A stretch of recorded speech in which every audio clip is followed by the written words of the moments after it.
This thing on? This thing on? I'm sitting here with my Ray Jazz T-shirt on, asking Rip Rogers live on this great day, the greatest day we have today. Oh, we're on. I don't look bad. Only lost 14 pounds this week without trying to. We're in great health here on Ask Rip Rogers Live today. Lilas, he's out running around. Said he'd be in and out. Got a lot of stuff to do. You know.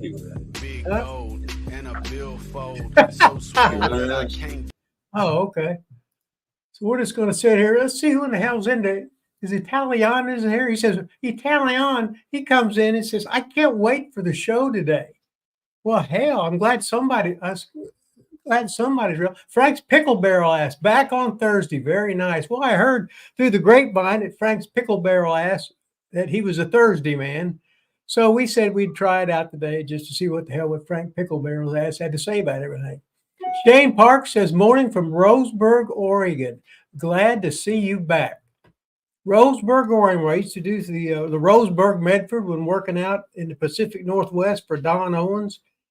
About every 3 weeks, we ran the old Roseburg Medford and then back to Portland.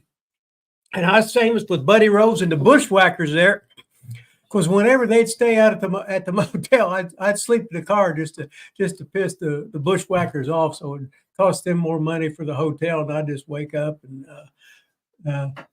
pee outside the car. We'd always take the Bushwhackers' car. So anyway, that was a little thing when I always think about Roseburg.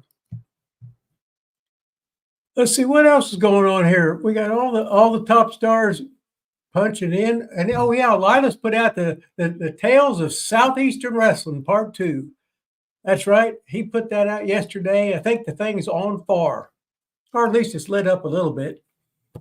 So he's always doing stuff, editing shit, taking care of stuff, and there's all of a sudden, hey, I know, let's plug my ProWrestlingTees.com T-shirt on. Wrestling with Rip Rogers, my Hustler shirt over there. What do I have on TV? I got a Ray Jazz's shirt on, right? So I'm plugging good old Ray Jazz. So if he's not here watching today, I just know he's plugged. Let's see.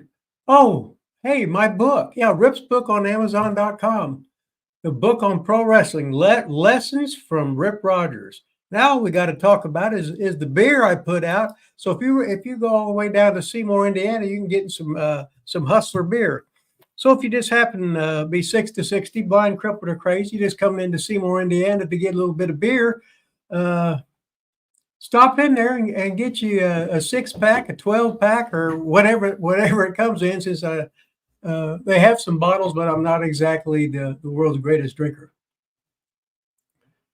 Let's see. Carl Potter, he says, morning from Paris. Is that Paris, Illinois, or Paris? I wonder what that is, because I can't see very good. Stephen Keys in the Hag's house. Frank's Pickleberry asked, said he's here in central New Jersey. It's another hot day, hot as hell. Well, hell, it's summertime. What the hell are you supposed to be? You're a New Jersey raghead anyway, so what the hell? T-Pack's in the house. Let's see, Italian coming from Green Valley, Illinois. It don't get any better than that coming from Green Valley, Illinois. I'm going to have to get out my my map and see where the hell Green Valley, Illinois is at. Probably my mom. No, it can't be my mom calling me. She passed away. But I don't know. I just wondered. That's my mom was always calling me, right? Stephen Keys, Central Illinois. Bobby Lopez, he says, good morning, Rip. Is the Chooper okay? I think he's talking about Chopper, but he wrote Chooper in here. I mean, you are allowed. And then John Ramsey says, hi from the Quad Cities, and he's got quad spell wrong. So what we have here is a failure to communicate, as Linus is an ex-school teacher, and I'm an ex-school teacher, and nobody on this bitch can spell. But that's okay. I know when I'm typing too, I hit the wrong one all the time. So when he texts, so I do my own text. You know, the U is U, and you know the gimmick. Let's see what else is happening here. Stephen Key says Rip is hype up today. Well, I did take a big shit before I come in here, and I haven't cussed. I don't think at all. I'm gonna try and hold it down today and see what happens. I'll see. The news segments that Vaughn puts up are great. Holy shit, Italian's putting Lilas over. I don't know about putting Lilas Talk over. about your Southeastern stuff. Oh, okay. That's what you're supposed to be plugging, telling people to watch. Well, I think I thought I told them that while ago. Do it again. Well, another chance to do it again. Hey, my time in Southeastern Wrestling, I worked a program with Austin Idol. All the top stars were there in the Southeast portion of Florida, Alabama, Mississippi. Oh, like Shane Parks throwing some money at us because he said he asked us a question. When did you work for World Class Wrestling? And did you face any of Von Erichs? What do you think of them? Good guys. Well, I worked for World Class Wrestling when I was working for Bill Watts. He'd send me over to work the big shows, to go over and put somebody over. Like I go into the 4th of July Spectacular in Fort Worth. I got to work with the infamous Mil Mascaras. Of course, he wouldn't sell. They paid me a whole lot of money. I remember following the Freebirds over there. They were in the stretch limo. I pulled up and back up in my beat up Pinto. Didn't give a rat's ass. And Michael Hayes, he just loved it. So anyway, yeah, Mil Mascaras, he wasn't going to sell, and he'd take a shower, and then he have his mask on. He'd take a shower like everybody wanted to know that everybody knows his name's Aaron Rodriguez. Like I wanted to look at him anyway. I wanted a younger, more attractive man anyway. Shit, howdy to Rip from Indianapolis, John Albertson. That looks like a goddamn senior high picture or something like that. We are live and concrete. Oh, Opinion Haver's here. Opinion, no matter when we go on, he must have a special alarm clock that wakes him up. Because he's the former Armory of Two, the man who can do the spin around thing, and so he's really the Army of One. Big hot shot on the Ben Hammy Network, always supporting our show. It don't get any better than that. So we'll just call him Jamie, but I call him two people, Opinion and Haver. And Django Fett just come up with a god dang super sticker. Django Fett, the big $3 super sticker. Don't get any better than that. And then let me see the super sticker there. Another. Oh, did Vaughn ever call Barry Horowitz? I don't know. What'd you call him? Not yet. No. But no, Barry Horowitz is a great guy. And Barry Horowitz went to high school with Buzz Sawyer, and Buzz was the heavyweight wrestler, and Barry was about 180. He rated, I think he wrestled 167 to 175 or whatever. But we'd make trips together, and he was and I'd call him just a weirdo. He was so nice. He was the way you're supposed to be. He would say, yes, sir, no, sir, please and thank you, asked to do stuff. I said, hey, I still called him Jack Hart. I said, Jack, just do what the fuck you want to do. You're paying your goddamn trans and make a fucking mess. Don't give a rat's ass. But Barry Horowitz, he turned out to be a very great professional wrestler. And unlike Buzz Sawyer, Barry got along with everybody, and Buzz didn't get along with anybody because Buzz was usually ripping everybody off, from Magnum TA to The Undertaker. Let's just say Buzz would get into a lot of shenanigans. And he'd be a guy that you really wouldn't want him to watch your wallet, because it might disappear. Thanks for the phone number, Bobby Lopez. We'll get a hold of him, get him on the show once we get, me and Rip, once we're both real healthy here, and we can get more concrete time and day and all that good stuff. So Bobby Lopez has got it on that Vaughn's supposed to call Barry Horowitz and get some shit lined up. Okay, let's see. We got Rip. Indy has statues honoring Reggie Miller, Peyton Manning. Do you think it's overdue for a Dick the Bruiser statue? Well, hell, I think that's a great idea. Dick the Bruiser was, before there was the Pacers, before there was the the Colts. Indianapolis was known as a great big boxing and pro wrestling. That was the staples in Indianapolis. And I worked for Dick the Bruiser when I started. I idolized Dick the Bruiser growing up as a kid because there, you could see him on Channel 4 or Channel 6. He had the torn bicep, the torn tricep, all the busted teeth out. And he sort of liked me because he liked to screw with me a lot. He'd always when I'd work for him, he'd pay me, and he paid me more than I was worth because I was worthless anyway. But he'd always be on there taking a big shit in the bathroom, and he'd just take your check and throw it down there. He'd usually do it to Louis Martinez, but then he'd start doing it to me because he just wanted to see me grovel. And I just laughed. I said, I don't give a rat's ass. I'm going out clubbing anyway. Then I'd say, you fat old bastard anyway. Any stories in the Sports Center in Owensboro, Kentucky? Okay, Owensboro, Kentucky was one of the greatest wrestling cities in the western part of Kentucky. They had that great big building there, the Owensboro Sports Center, and the Evansville TV was so strong there. Now, Jarrett's would run weekly in Evansville, and so we would go in there every once in a while because they were on the great station and we was on the shitty station, and they were the incumbents, whatever. You know what the hell I'm talking about. But anyway, we have the big show in Owensboro and treat it like a big show. We have all the Orton, Root, Garvin, Malenko, all the guys from ICW, Thunderbolt Patterson. We'd stack that card and we'd draw really, really good. And there's nothing Jarrett could do about it because people in Kentucky, they just want to see some good wrestling. And we sure as hell put on a good show. And the people from Owensboro, they come out anytime it'd be like wrestling in Rupp Arena in Lexington, but the Owensboro Sports Center, that was the greatest building in Owensboro. And Owensboro was always a great show for us. Let's see. Shane Parks has asked me, who besides Bugsy McGraw did I face in Florida? Any good workers? My God, when you worked in Tampa, Florida, that was where Hiro Matsuda was at. That's where Wahoo was the booker. That's where the great Eddie Graham founded that thing and worked there. And he had passed away right when I got in there. But all the great, if you were in Tampa, they didn't have guys that really couldn't work.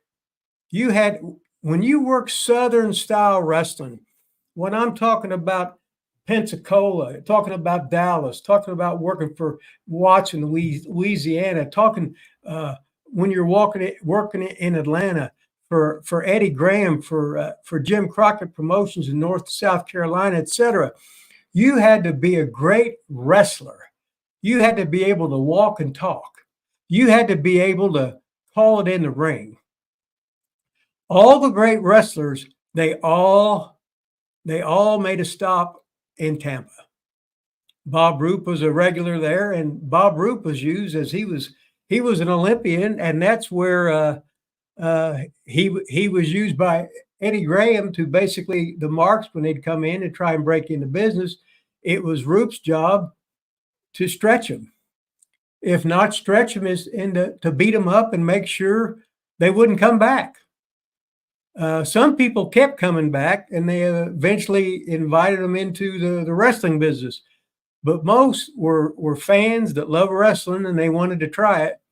And they'd sick Bob Roop on them, who was an Olympian, and he'd do a number on them. And then the people and anybody that was doing that, all their buddies knew that went to wrestling too. They knew that their buddies was trying to get a job, and they was coming out and having tryouts, and they was getting the shit beat out of them. So it sort of proved the legitimacy of wrestling. And but then again, a lot of people, it sort of killed their dream, and they were scared to death to go into a tryout. let me see. Shane Parks asked me who besides Bugsy that I worked in. Hell, all the workers were great in Tampa. I remember when, I worked with Billy Jack there. I worked with Wahoo there. I worked some matches with Mike Graham, Bugsy McGraw, Scotty McGee, the great Scotty McGee, who was Jeff Port's son. A lot of great workers. Everybody that came in to work, Barry Windham, Kendall Windham was just starting. And the guys, when you're in the southeastern area, the Florida area, et cetera, they would have guys. A lot of the Florida guys would come over the Ole show. A lot of Ole's guys would go to Florida, and they was going around because everybody there was great wrestlers. They were great workers, and if you were from a different territory, you could come over and put the local star over to give a little bit of steam behind him, if you know what I mean. Let's see. Carl Potter's asked me, do you think it would have been a good idea when you in ICW that Angelo and Bruiser should have went into business together? Around that time, WWA was getting weak, but had an established area.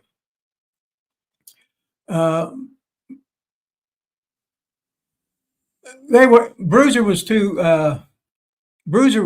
partners with Jarrett in some towns, and then Jarrett just took him over. Bruiser was partners with Gagne in Chicago.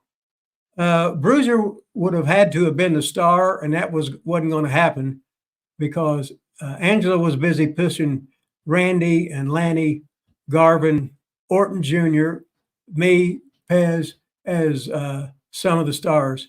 And by that time, Bruiser was a great name, but once you saw him, you said, man, this guy's really old. He can't hardly move. So we were like the younger generation coming up, working harder. We were wrestling every day. Bruiser was lucky to have a show in Indianapolis, a show in Fort Wayne, and maybe 2 spot shows. So you were lucky to work 4 times a month with him. Where with us, in 30 days, you were having at least 30 matches because that's the way it was. We were out there busting ass, busting balls, working every day, getting better, having to make money because we had a lot of bills. We had 14 TV markets. At the time, Bruiser he had, like, he was partners in the Chicago market. Then he had the Indianapolis market and the Fort Wayne market. And I don't think he had anything much more than that, where we had up to 14 TV markets. So when you have 14 TV markets, we were paying for them like infomercials. So we had to work every day to draw money. We had to draw money to pay all those TV bills. So that was the wrestling in those days, which is not the same. Now the big companies, they get paid millions and millions of dollars to put on a shitty wrestling program. But there's so many stations, but that's the way it is. The numbers don't draw like they used to.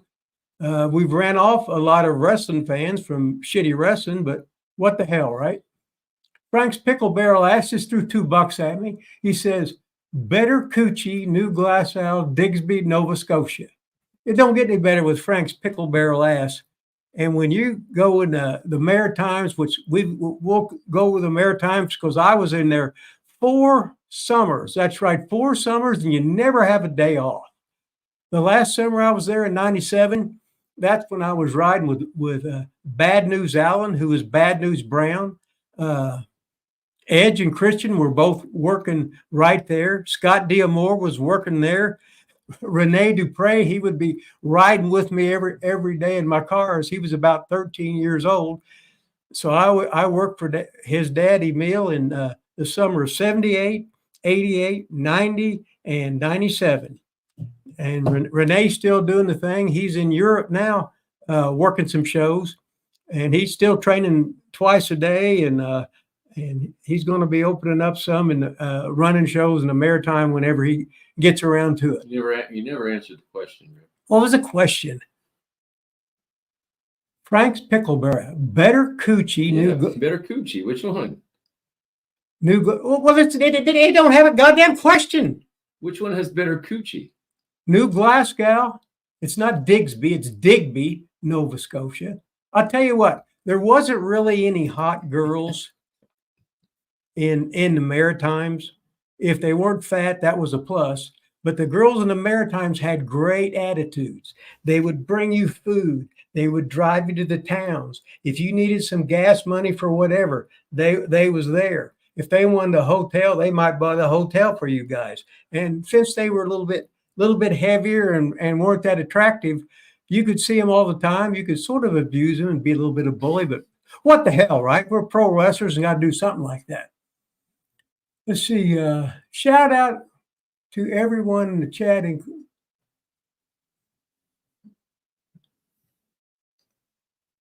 What was Jimmy Snuka like in and out of the ring?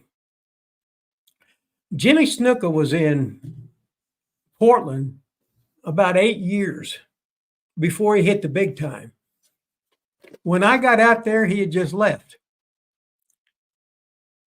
He came to my caravan with Regal, and Max Payne was there, just like Terry Funk would. He'd come in and work the show for Big Otto in Germany, but he'd always come over to our place because let's just say there would be some nice things for him to drink, some nice things for him to smoke, and we could hear stories, and he could call everybody brother.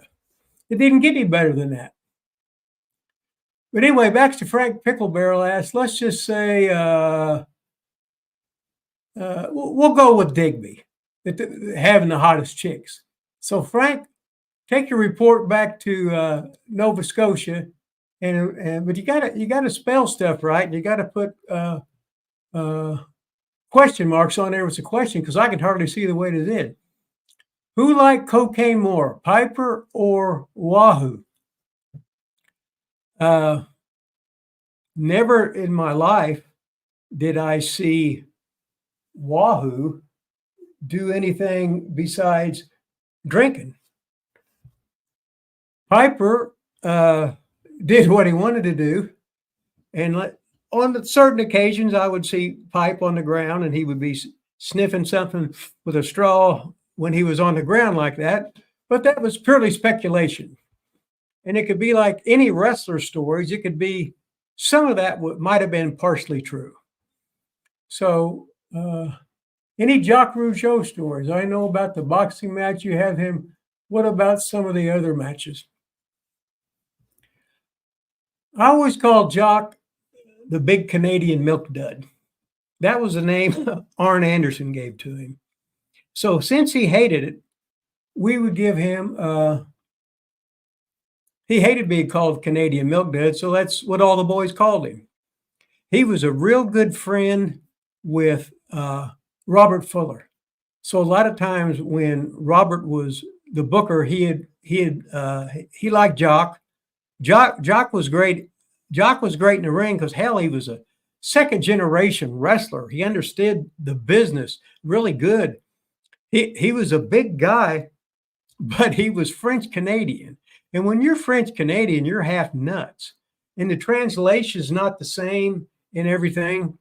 But Jock could work. Him and his brother were big stars in the WWF for a while. And then Jock's he's famous for knocking out Dynamite Kid's teeth. So nobody shed a tear over that. But anyway, did you ever work with Steve Kern? I was on some cards with Steve, but I never we were always on the same side of the fence. And when he was with Stan Lane and they were the Fabs, they had a fantastic team. And Steve broke in Tampa, and anybody that broke in Tampa was great. You paid your dues there. You learned to shut up and listen. You learned to work babyface or heel. So, and then Steve Kern was great friends with Mike Graham. But Steve Kern still was a great pro. He's got his own book out. He's been around a long time. He understands the business, and he's a good guy.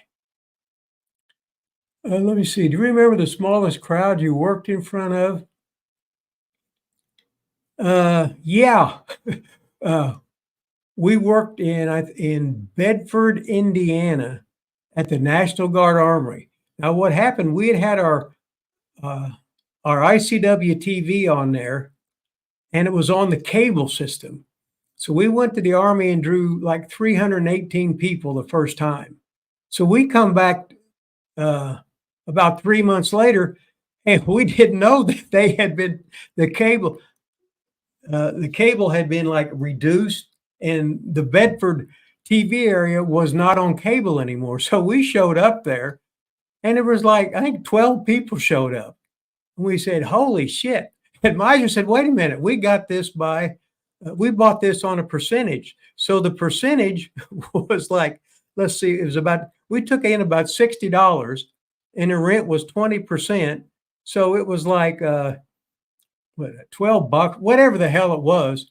And then we just worked for free, and we actually did lose that money because it was on a percentage. But we learned to keep up with the TV markets, and we'd pay more attention to our mail there of what TV stations were carrying our programming.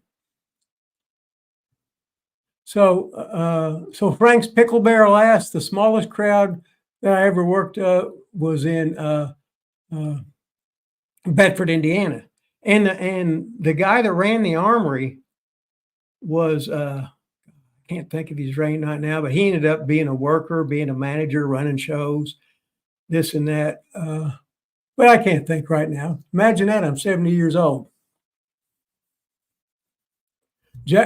John Howard said, "Oh, that pesky thing called work is calling." So I guess John's got to go to work. So we'll say goodbye to John. Nice to have him on here. Get on here next time, ask some questions, and feed me money, baby. Shane Parks said, "Ever face Harley Race? Any stories about him?" When I went to Kansas City, Harley had already left and was in WWE. Harley Race was one of the most hardcore guys ever.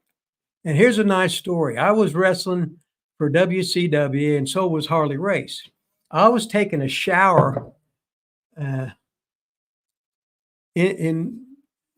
the dressing room. All of a sudden, Harley Race comes in with a blind, crazy look in his eye, and he always had his zap gun. Zit, zit, zit, zit, zit. And I'm in the shower, and here he is squirting he's shooting that zap gun. So I'm thinking, well, that son of a bitch might electrocute me to death or whatever. And he just fucking laughed. It was funnier than hell to him. Barry Windham just shook his head. Kendall Windham just shook his head. And I was going, God damn, Harley, what the fuck? But anyway, nobody, and I mean nobody, messed with Harley Race. And it sure as hell wasn't going to be me. And if he'd have zapped me, I'd have been croaked, and I wouldn't be on Ask Rip Rogers Live today. I'd already been croaked. Who told WWE you called them cunts? Frank Pickler. Who told W? Well, hell, I said the C word. Well, I was just reading it. Yeah, $2 super chat though. Oh yeah, okay. Hell, probably all them girls did. They told me to make them good. Did I cuss them out? Yes. Do I call them names? Yes. Did I push every button there was? Yes. Here you are, greenhorns, trying to make the big time, and girls, they don't get it. If some other girl, if you're good and you're hot, all the other women that are veterans, they hate you because you may take your job. If you can wrestle too, they're going to make up any story they can do to get you in trouble so that you won't be brought up, because there's only so many girls they're going to take. So it's tough to make it in the business. And so girls, if you're hot, they're going to go against you. And if you could work, they were going to go against you. And you see a lot of girls, once they got in there, they're there for a long, long time. And most of them still ain't worth a shit. So I heard Macho Man was great with fans that were kids. Every story I've heard about kids would meet Macho, and he was great. Well, Randy had a soft heart for kids and animals. The kids and animals They didn't mess with him. Anybody else, he looked at on people that was trying to use him, trying to get something from him. As Randy was a bit paranoid, well, a lot paranoid. Well, he's probably the most paranoid I ever got. If you come by and you said hi, Randy, and you look at him and he's going like, you think I'm short, don't you? Or you think I'm not big, or you think you could whoop my ass, don't you? But that was just Randy. But Randy had that. Randy was a star. Randy had the it factor. It took him a while to get there because everybody was sort of scared to death of him. But after he got his foot in the door, he became one of the greatest legends in all pro wrestling today. And at one time, he was my best friend. He was my mentor. I learned pretty much everything in the business from him, his brother, and his family. But he also had a jealous streak too. So if there was a girl that he liked, and you know how it is. Anyway, there's always trouble when there's two guys and there's one woman. Anyway, any memories of Sid? Sorry to hear of his passing. You know, when I heard Psycho Sid died, I'm going, my God, he looked to me like he was like the epitome of health. But I didn't know he had had some kind of cancer. He just looked to me like he looked great for his age. And Sid was a funny guy. He was so intimidating. He was so big, and he could glare a hole through you, and he used to scare the job guys to death. Now me, he was picking on somebody, so I actually I took a protein bar, palmed it, act like I shit in my hand, and I was going around chasing him with a chocolate candy bar that he thought I actually shit in my hand, but I didn't, and I was going to put it in him, and he went going up to James E. Barnett, who was the boss of WCW at the time. Mr. Barnett, he's crazy. Get him away from me. He's crazy. So I never did tell Sid what I did because it would sort of take away some of the mystique. But Sid was quite intimidating. He was quite big. He knew how to draw money. He only did a few things, but he did them well. And he worked for both companies. And I was sorry to hear him pass, as he was always a great family man. Let's see. Any stories about Joe Kazana? Well, I don't know which Joe Kazana you're talking about, because the Joe I knew, he would work, but this was probably the other Joe Kazana's uncle or something like that, because he was not as old as me, but he was one of the guys from Eastern Kentucky and Knoxville and stuff around that area.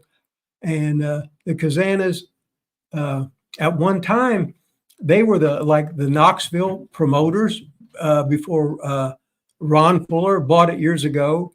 And the Kazanas was a big, big name in Knoxville and Southeastern wrestling. So anytime you could see Kazana on the show, take it for granted you could. They knew what the hell was going on. $4.99 super chat. Okay, S.M. White II. Okay, Ron Fuller did a Japanese tour with Barry Windham. As a territory owner, why? I thought business essays good, whatever he says there. Anyway, Ron Fuller was a worker. Ron Fuller would be bringing the Japanese boys into his territory, because as an owner, he would go over there and negotiate with either Baba or Inoki, because what they would do, they would send guys to maybe send two of the young green boys to work for Fuller. But their company would compensate Fuller. That was a business decision by to go to Japan. Ole would go there. Everybody wanted to go to Japan because you're going to make more money out of it. But anyway, that's as a territory owner, that's why Ron Fuller went over there. Where you at here? Sid. About this guy, who Joe? Who? You already talked about him? Yeah, I already talked about Joe Kazana. Here, right there. How did you like to build your wrestling cards from match to main event? Where would you place women, small guys, etc.? Well, you don't want to put on. You never want to start your show out with a girls match. You want to start it out with a good guys match with fundamentals, and then usually the biggest stinker on the show can be the second match, because you give them a great first match, then you slide that second match where the guys aren't as good there. Or what you do is you put like when the main events come, or the semi-main event, you might put the girls on before then, because it's going to be a letdown in the crowd, and they're going to be more happy to see one of the big stars in the next match. All right, Rick, we're going to talk about this email we got from Bull Diggin. Okay. Said he found an old CWA Germany baseball cap with Dave Taylor on it. Okay. Maybe Rip can help me identify some of the signings. I recognize Olaf Herman, Lord Casey to the right. Would Ron Simmons have been Doom at that time? Not, I don't know. In the middle of Franz Schumann. Yeah, I can't see a picture. Okay, well, I'm going to show it to you. Okay. Well, there's Dave Taylor. There's Franzi, his autograph. The other ones, I can't read them. I can see them, but I don't recognize the handwriting. Maybe anybody in the chat knows any of those autographs. One of them does say Doom. Is that so? That would not be Ron Simmons then? He never went by Doom back in the. No, not in No, I was there in '92, so I don't know what year this was. I'm not going to rule that out, though. It looks like it says Doom. Yeah. Pretty cool, though. Thanks, Dave Taylor. Dave Taylor. Thanks, Bull Diggin, for sending that in. Just want to go through a couple comments we had on the YouTube channel. So we've got some people that are in here in the chat almost every week, and they're also doing some great commenting on our YouTube to help continue to build up the channel up over 11,000 subscribers. Shane Park's one of them. Says he's the only podcast he listens to and sends questions to. Rip, how about that? Well, that's awesome for us. So thank you. Vaughn and Rip are very knowledgeable. Maybe you, I don't know about me, and honest about things. Says, yeah, we don't. Pretty good. Well, you got to remember, most wrestlers are great storytellers. Most wrestlers can take a little bit of truth in a story that might take 40 seconds to tell, and they can stretch that sumbitch out 8 or 9 minutes. And it's entertaining as hell. Now, when they go on there, like when we have Wrestling with Rip Rogers, Ask Rip Rogers Live, etc. Live. Yeah, that's right. Excuse me, I made a mistake. We don't actually go on here and say, now this is the absolute truth, because wrestlers like to spin a little bit of yarn. Sometimes it's just putting you over as being honest. I know. No, wait. I'm going around the back door to get in. So as far as wrestling podcasts, we pretty much try and not do like most do, just to string it along and tell you a bunch of goddamn lies. If they'll say, well, why did that happen? I said, well, we had a shitty time slot. Why'd you have a shitty time slot? Well, hell, Jarrett's were the incumbents. Brews were the incumbents. We come in and we were getting in their territory. They weren't invading ours. We were the bad boys. We had to take the shitty TV time slots and the shitty stations. And the incumbents, they're going to have the great solid TV time slots on the great stations. It's hard to win the battle, even if you got the best soldiers, if you ain't got the greatest TV and the greatest TV time slots. Dave Channel always puts some good comments up there too. Look at him, putting me over a little bit. Talks about Boogie Woogie Man, handsome Jimmy Valiant. Says, where wasn't he? he was all over the place. When he was Valiant a main attraction? I'm not going to compare him to like Andre or whatever, but did people really want Jimmy Valiant to come to their territory in those times or no? Jimmy would go and he wasn't a big traveler because Jimmy had a family and he lived in Niles, Illinois. So basically when he started, he was always just working for Dick the Bruiser. And then he got a run and worked for Vince Sr. in the WWF. And when you work for like the WWF at that time and you were getting a push, it's like the Valiant Brothers, he would say, okay, Jimmy, 3 years from now, you're going to come back. And you'd stay for like 9 to 11 months or something like that. But he wasn't a big traveler. He worked Bruisers. Then he worked for Memphis, and then he left. And Memphis, Jerry Jarrett, even Hanson Jimmy was so over with Jerry Jarrett, he gave Jimmy a house. But Jimmy wanted to go back and work in North Carolina because you get stale real fast in the Memphis territory because you got Memphis every week, you got Louisville every week, you got Evansville every week, you got Nashville every week. So Urak wears thin there, where he could go work Charlotte, where they'd work 3 towns a night. And he could sometimes be main event in some of the smaller towns and the secondary towns, up to a semi-main event in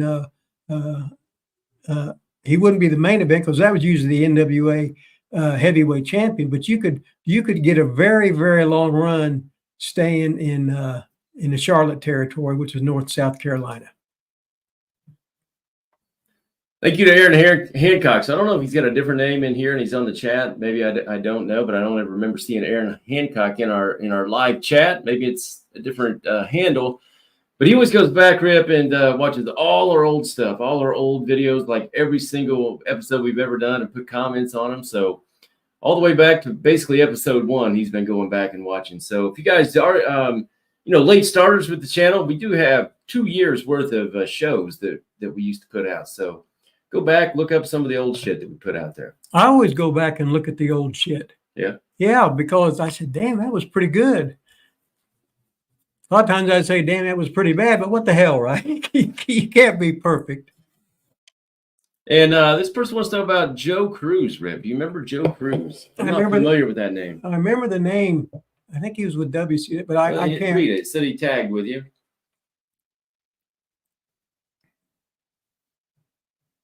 You don't remember him very well? No, that was 40 years ago. Well, yeah, 30 or 40 years ago. I remember working with Pillman, but then the matches I had with Pillman were so good, I got banned from working with him. That happens a lot in the wrestling business. Sometimes you have matches that are too good, and the so-called stars get mad and they complain about you. A lot of times, oh well, don't let him do that. He's more. He looks too good out there. He's making the stars look bad. That's part of goddamn wrestling. So if you're looking like Mr. Universe, it's hard to get in there. So this after we put out Southeastern, when you were trying to think of the sportscaster's name. Oh, Ron Goldlick, yeah. So you look forward to every Tuesday night. Every Tuesday night. Said he hated the Stones hot stuff. He would be. You were going to strut to the ring. He was a sports announcer on Mobile TV, and he'd come down and he'd shoot the wrestling, and he loved me and Brenda, so he was always putting stuff on there. And Fuller hated him because he thought he was like exposed to business because he'd make fun of and stuff. But hell, we was getting like a couple minute slot on the sports thing after our TV show or after our live event show, and they were showing clips. It was basically, here was wrestling tonight at Memorial Hall or whatever, Mobile or whatever, and they're going to be back next week, and here's the stars, and here's some of the finishes, and it's going to be a great show next week. And Ron Fuller, he didn't like it because he was sort of mocking the business, but he was just getting us over, and anyway, sometimes you're too smart and you think too much. Just take the free publicity. Was Ron Fuller? That's where we're at. Read it. Kong Dong? No, that was Robert Fuller. No, Robert Fuller was. Shoot, you go back to some of our earlier pictures. We have Robert Fuller. Robert Fuller was the legend. You go to Dothan TV, there would be his room. There would be girls lined up outside his room. Robert Fuller was the man. You'd see him in bikini briefs. The girls would be going, ooh, hell, I was going, wow. Because we put pictures up there, Robert posing and shit, and he had that big old Snape's Fabits. I mean, it had the length, it had the width, it had the muscularity, it had the vascularity, it had the width. And for cockism, I'd give it an A+. But Robert Fuller was the goddamn legend. He was the fucking man. I don't know if you watched it, but the last Southeastern video we put out, there is a picture of Robert Fuller in his little bikini swimsuit. So, did you watch that, Rip? I seen with Robert in the little bikini thing. Yeah, the blue ones, and Robert had some good looking buys, big, tall, handsome man, but something immediately grabbed the attention, and you wasn't looking at the biceps. Put it that way.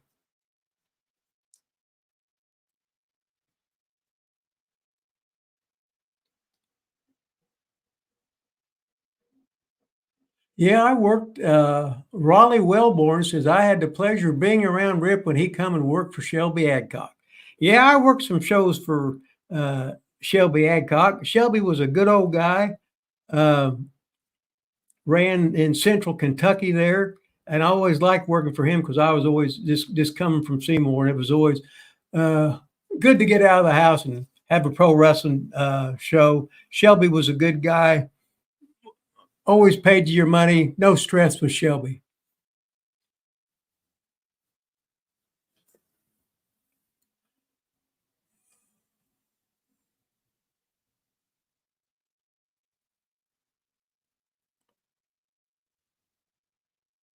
Raleigh Wellborn says Handsome Jimmy was a good draw for Memphis and Crockett. Yeah, he was. That's what he was at Crockett. He got that longevity.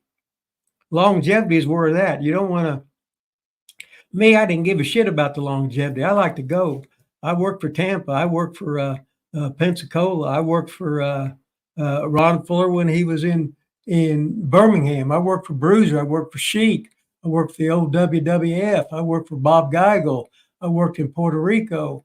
I worked in England, Austria, Germany, 3 tours of Japan, Vancouver, Portland, Calgary, you name it. I like to get around, see different guys, see different finishes, because years ago there wasn't no cable TV, and you could just see this stuff and take it back to a work a program with somebody, and it hadn't been seen before. So when you got out and saw the different styles, different angles and stuff like that, that was great. So when and it's like any job. If you got a job, if you're getting a new job every year, you're pretty much always enthusiastic. But if you're at the same old job, no matter how good it is, you sort of get bored of it because it's the same old shit. And no matter whether it is, whether it's boxing, wrestling, whatever, school teaching, it's the same old shit. If you're a third grade teacher at St. Ambrose School for 27 years, you might get sick of third graders at St. Ambrose School. So you might go off and you might want to be a wrestler or something like that. So that's what we was doing. Yes. No. What's that?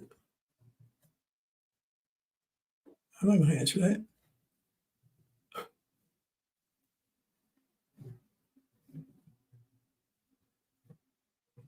Yeah, pull that up. Can't read it. Okay. Rip, do you know anything about Rip Tyler's promotion, WOW, in Mobile in 1987? Jerry Stubbs, Bob Sweethead. No. I'm trying to think where I was at in 87. Let's see. Oh, that's when I worked for Geigel, and I was I worked for Jarrett some. Then I went to South Africa. But Jerry Stubbs he lived in Pensacola. Well, he lived in Gulf Breeze, where most of the boys, they all had condos there. And Jerry Stubbs was pretty much a lifer working for Fuller in Pensacola, but I did work in with Watts with Jerry Stubbs. Jerry was jacked. He was good. He was very knowledgeable, and he was very personable. I guess Bob Holly, that's where he got his start right there. And then Bruiser Bob Sweetan, I ran into him when I was working for Geigel, when I was doing some TVs for him. And Bruiser sent me out there. And let's just say Sweetan wasn't a very nice guy. He was he would bully the young guys, put it that way. At the time, I was a young guy, but I just ignored it. Whatever. I just said he's just old,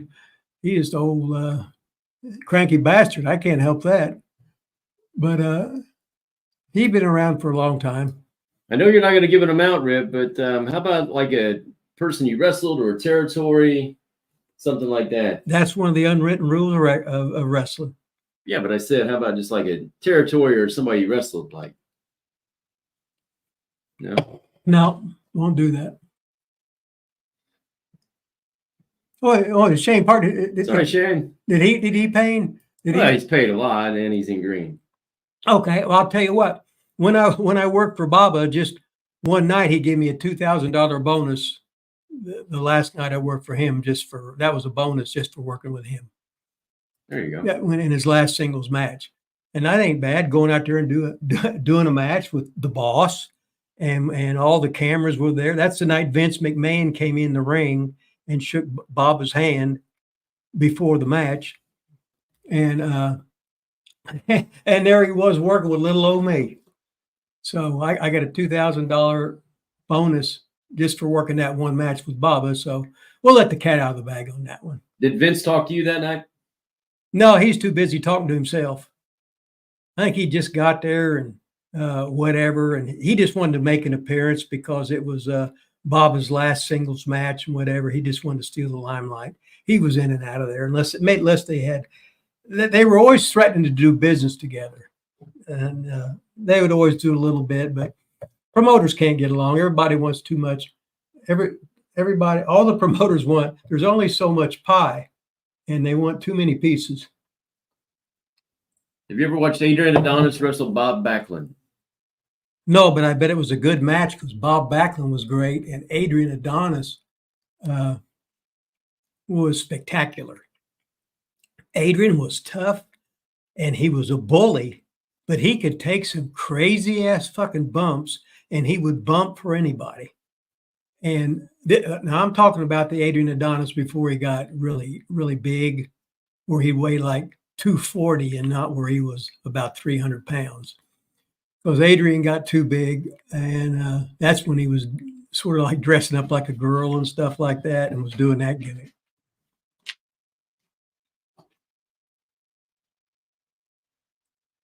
Bull Diggins here.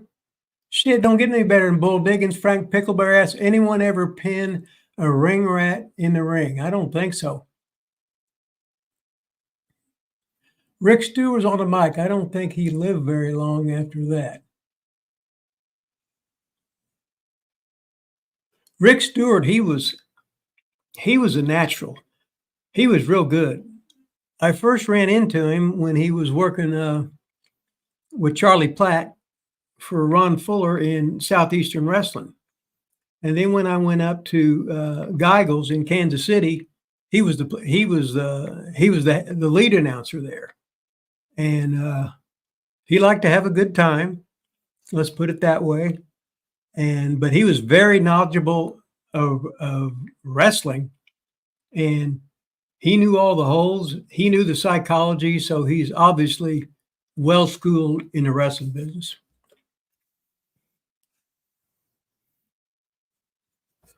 Let's see. Bull Diggin, we talked about his hat. Bull Diggin just get here? Yeah, it just says, Bull Diggin just said, hello, guys. We talked about your hat earlier, Bull, and there's a picture with Dave Taylor. And the guys,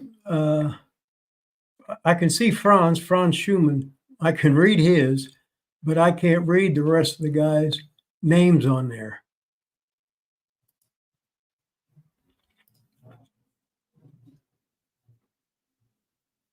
Yeah, Bull Diggity. Yeah. Oh, I'm late. Yeah. Let's see. Oh, hold Bobby on. Lowe, what Hold Bobby? on, we got to get to the super chat.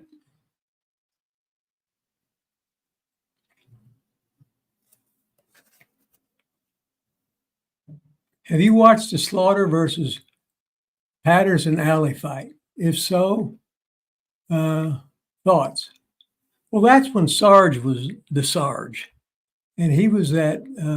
Pat Patterson was that the evil heel, and Pat Patterson was one of the greatest wrestlers, workers in pro wrestling business. And Slaughter just played that gimmick to the T. When he was Sergeant Slaughter, he was great. When he was Bob Remus, he was just a guy with a big old chin. But as Sergeant Slaughter, he was a great baby face. And I think fans sort of they held it against him when he turned heel. And then once you try and turn back, it ain't never the same. You got that one good run. You fool them once, but you ain't going to fool them any more than that. Of course, Big Show's fooled him like 27 times and changing back and forth. But then again, he's just doing what he's told.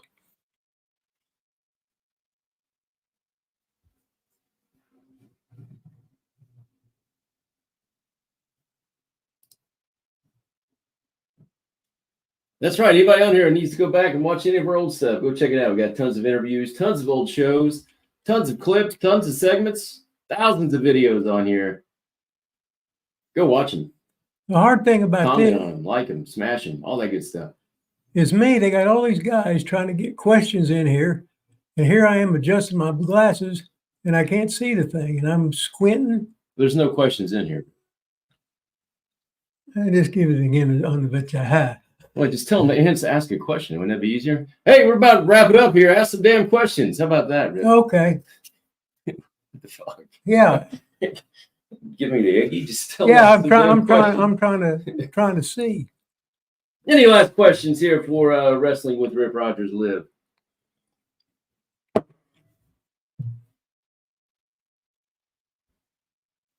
Did you ever wrestle Ricky Steamboat?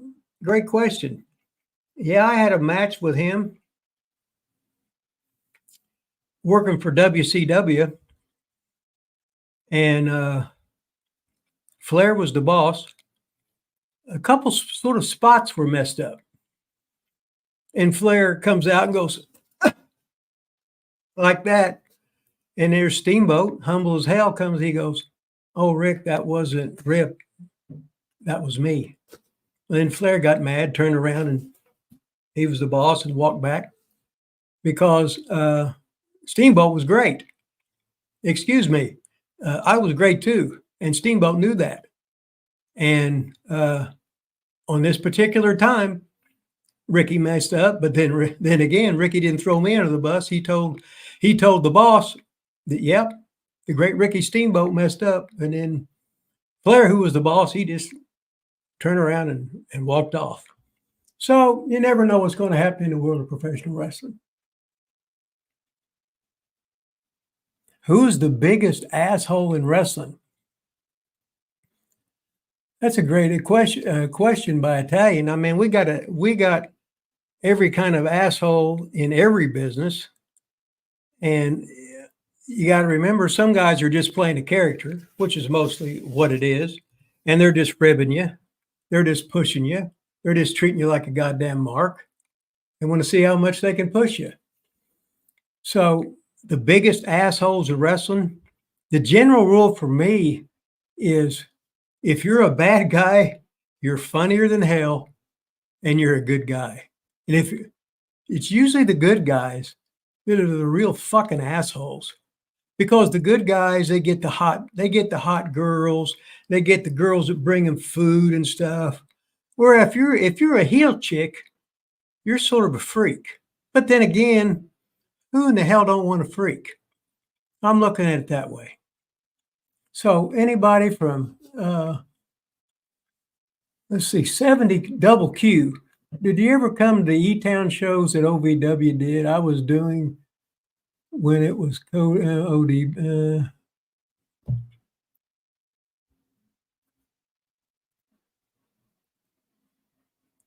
In the CWA in 92 Bull. Yes, you didn't like that question. Well, I can't even. Did you go to the OVW shows in E-Town? Rip did not go to any OVW shows ever. No, I didn't. Hardly at all. Ever. No, I He didn't. was running in Indianapolis. Those are about the only ones he ever went to. Yeah, I had how many different jobs? Excuse me. Talking about. Yeah, put it up there. Okay. Did you have to give much autographs during your time in CWA in 92? That was in England, Austria. That was in Austria and Germany. How were the fans back then still rude and girls on Starstruck? Okay. Now, Bull, you are allowed to spell correctly and so I can read it. Well, yeah, I'm sure English isn't his first language. I guess that's right. I guess it'd be like me speaking Eins, zwei, drei. Yeah. Yeah, we gave autographs every show in CWA. So you go out there and there'd be a certain time you were scheduled to go out there. And sometimes it would be everybody, and sometimes it would be certain guys. And the fans were always great in CWA because what they do is if we were in Bremen 70 days in a row, you're buying a ticket. If it costs you $5 a ticket, what you do is you save up and you buy your Bremen ticket. So you got that same seat for how many days in a row.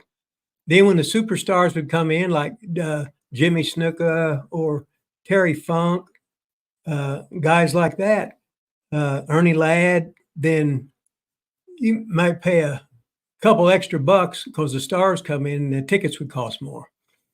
But guys would buy season tickets like he was going to the Pacer game, the Colt game, or whatever. It would be like if I was Rip Rogers, that was Rip Rogers' seat for every game for the year, and you'd buy the season ticket. And the same thing was with the wrestling.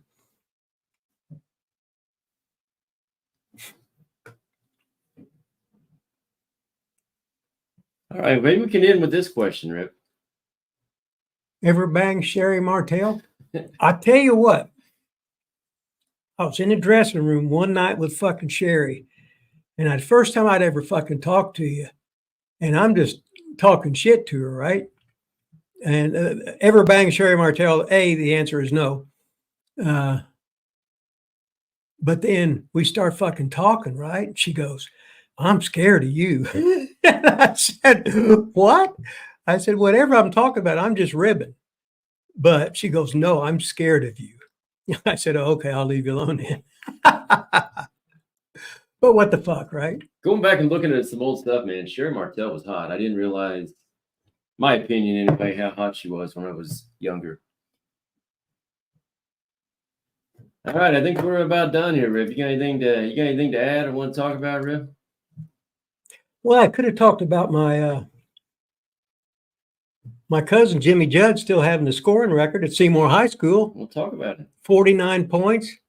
He's about 80 years old now. He went on to the Air Force Academy, averaged 14 points a game there for 3 seasons. Freshman couldn't play. He was 5'8". His dad was a lifer teacher and coach in Seymour. And now he's out. He flew jet for I don't know how many years, and now he's over 80 and he's retired and living the life people dream of, I guess. I guess when you're 80, I'm not 80 yet. I'm only 70, so I'll have to wait another 10 years to see what the hell's going on. The main thing is, did I ever bang Sherry Martell? No. Say yes. Well, I guess I could, as a wrestler, then I could say, well, maybe I did and maybe I didn't. But no, I didn't. We'll be back concrete time next week. Whatever time that is. Yeah, hopefully Lilos will be better, and hopefully I'll be better. Hey, we can't get much worse.